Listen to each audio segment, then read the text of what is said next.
موسم کا نیا پھل سب سے پہلے مجلس میں موجود سب سے کم عمر بچے کو دیتے، سفر سے واپس تشریف لاتے تو راستے میں ملنے والے بچوں کو اپنی سواری پر اپنے پیچھے بٹھا لیتے، اور اگر سجدے کے دوران جب آپ صلی اللہ علیہ وآلہ وسلم کے نواسے حضرت حسین رضی اللہ تعالیٰ عنہ آپ صلی اللہ علیہ وسلم کی پیٹھ مبارک پر سوار ہو جاتے تو آپ صلی اللہ علیہ وآلہ وسلم اپنا سجدہ لمبا کر دیتے اور اس وقت تک سجدے سے سر نہ اٹھاتے جب تک کہ وہ نیچے نہ اتر جاتے۔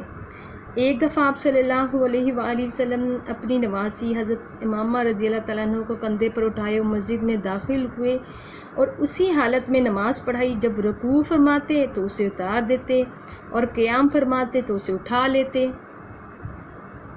اسی طرح کا ایک اور واقعہ ہے کہ ایک دفعہ آپ صلی اللہ علیہ وآلہ وسلم اپنے نواسوں کو پیار کر رہے تھے کہ ایک بدو صحابی حضرت اقرا بن حابس رضی اللہ تعالیٰ عنہ آیا۔ اس نے کہا، اے محمد صلی اللہ علیہ وآلہ وسلم، آپ صلی اللہ علیہ وسلم بچوں کو پیار کرتے ہیں، میرے 10 بچے ہیں مگر میں نے آج تک کسی کو پیار نہیں کیا۔ آپ صلی اللہ علیہ وآلہ وسلم نے فرمایا، اللہ تعالیٰ اگر تمہارے دل سے محبت چھین لے تو میں کیا کروں؟ جو کسی پر رحم نہیں کرتا اس پر رحم نہیں کیا جاتا۔ اس کے علاوہ بھی ایک دفعہ ایک غزوے میں چند مشرکین کے بچے جھڑپ میں مارے گئے۔ حضور صلی اللہ علیہ وآلہ وسلم کو خبر ہوئی تو آپ صلی اللہ علیہ وآلہ وسلم کو مشرکین بچوں کے قتل پر مشرکین بچوں کے قتل پر بہت دکھ ہوا۔ صحابہ کرام رضی اللہ تعالیٰ عنہم اجمعین نے عرض کیا، یا رسول اللہ صلی اللہ علیہ وآلہ وسلم، وہ تو مشرکین کے بچے تھے۔ آپ صلی اللہ علیہ وآلہ وسلم نے فرمایا، مشرکین کے بچے بھی تو تم سے بہتر ہیں، خبردار بچوں کو قتل نہ کرو۔ بچوں کے ساتھ آپ صلی اللہ علیہ وآلہ وسلم کی شفقت و محبت مثالی اور دیدنی تھی۔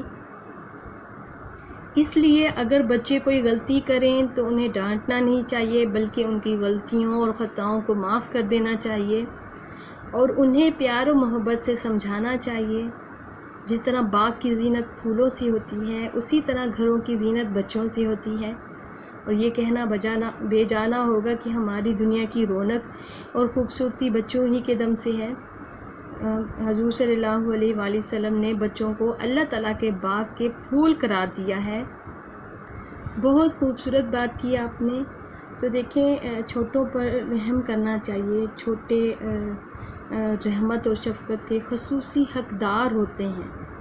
ناسمجھ اور کم فہم ہونے کی بنا پر ان سے غلطیاں ہونا قدرتی امر ہے۔ اس لیے نبی صلی اللہ علیہ وآلہ وسلم نے ایسے شخص کے لیے فرمایا کہ جو ہمارے چھوٹوں کے ساتھ شفقت اور پیار نہیں کرتا اس کا نبی صلی اللہ علیہ وآلہ وسلم سے کوئی تعلق نہیں۔ اصل میں نبی صلی اللہ علیہ وآلہ وسلم یہ بتانا چاہتے ہیں کہ ہمیں بچوں کے ساتھ اچھا سلوک کرنا چاہیے، ان کے ایسے کاموں اور غلطیوں سے درگزر کرنا چاہیے جو وہ ناسمجھی کی وجہ سے کر بیٹھتے ہیں، اور اس کے علاوہ اشرف المخلوقات ہونے کا تقاضا بھی یہی ہے کہ ہمیں اپنے چھوٹوں کے ساتھ مشفقانہ سلوک کرنا چاہیے، کیونکہ اگر ہم ایسا نہیں کریں گے تو نبی صلی اللہ علیہ وآلہ وسلم کی ناراضی کا باعث ہوگا۔ تو یہ تھی چھوٹوں پر رحم کی بات۔ اس حدیث مبارکہ میں حضور صلی اللہ علیہ وآلہ وسلم نے چھوٹوں پر رحم کے ساتھ ساتھ بڑوں اور بزرگوں کے احترام کی بھی تاکید فرمائی ہے۔ حضور صلی اللہ علیہ وآلہ وسلم نے بزرگوں کے احترام کو بڑی اہمیت اور فضیلت عطا فرمائی ہے۔ حضور اکرم صلی اللہ علیہ وآلہ وسلم کا ارشاد ہے، المؤمن مع اکابرکم، برکت تمہارے بزرگوں کے ساتھ ہے۔ ایک اور حدیث مبارکہ کا مفہوم ہے، بڑوں کی عزت کرو کیونکہ ان کی نیکیاں تم سے زیادہ ہیں، اور چھوٹوں کی بھی عزت کرو کیونکہ ان کے گناہ تم سے کم ہیں۔ حضور اکرم صلی اللہ علیہ وآلہ وسلم نے جنگ کے دوران بچوں کی طرح بوڑھوں کے قتل سے بھی منع فرمایا ہے۔ حضور صلی اللہ علیہ وآلہ وسلم نے بزرگوں کے ادب و احترام کی بڑی تلقین فرمائی ہے۔ آپ صلی اللہ علیہ وآلہ وسلم بڑوں اور بزرگوں کا ادب و احترام کرتے تھے، آپ صلی اللہ علیہ وآلہ وسلم بزرگوں سے نرمی سے گفتگو فرماتے اور ان کے کام بھی اپنے مبارک ہاتھوں سے کرتے تھے۔ حضرت ابو بکر صدیق رضی اللہ تعالیٰ عنہ خلیفہ بننے کے بعد بھی بوڑھوں اور بزرگوں کے کام اپنے ہاتھوں سے کرتے تھے۔ بزرگوں کو ہماری مدد اور حسن سلوک کی ضرورت ہوتی ہے۔ ہمیں چاہیے کہ بڑوں اور بزرگوں کا احترام کریں اور ان کے ساتھ حسن سلوک سے پیش آئیں۔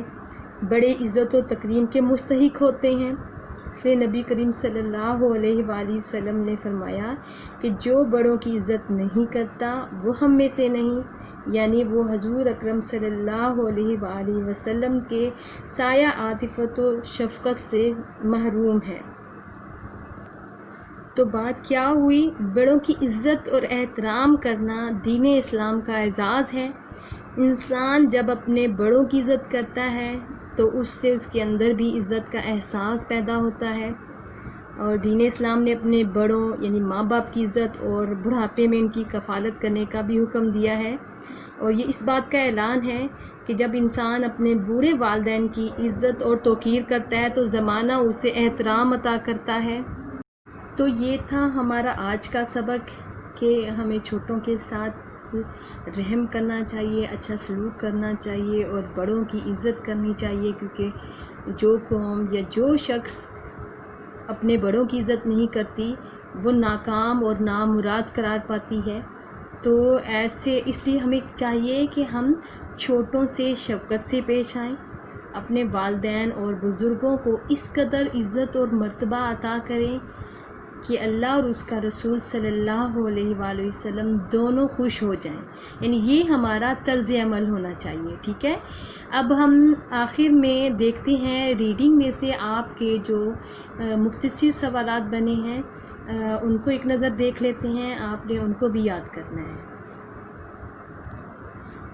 تو دیکھیں یہ ہیں ہمارے مختصر سوال و جوابات، بورڈ پیٹرن کے مطابق بورڈ کے حوالے سے بھی یہ اہم ہے۔ تو سوال نمبر 1 ہم دیکھتے ہیں، حدیث کی روح سے اللہ تعالیٰ کی 2 صفات لکھیں۔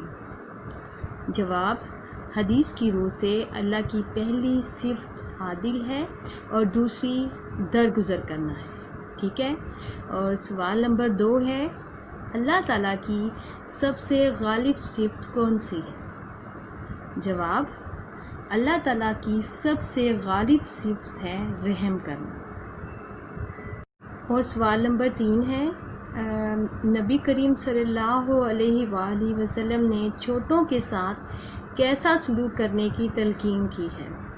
جواب، نبی کریم صلی اللہ علیہ وآلہ وسلم نے چھوٹوں کے ساتھ رحم کرنے کی تلقین کی ہے۔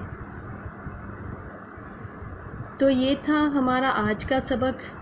ہم نے حدیث کا ترجمہ دیکھا، تشریح دیکھی، اس میں مزید وضاحت دیکھی، آپ نے اس کی تشریح کے لیے کافی مواد آپ کو ملا، آپ نے یعنی اس کو لکھنا ہے، یاد کرنا ہے، اور مختصر سوالات و جوابات کو بھی آپ نے یاد کرنا ہے۔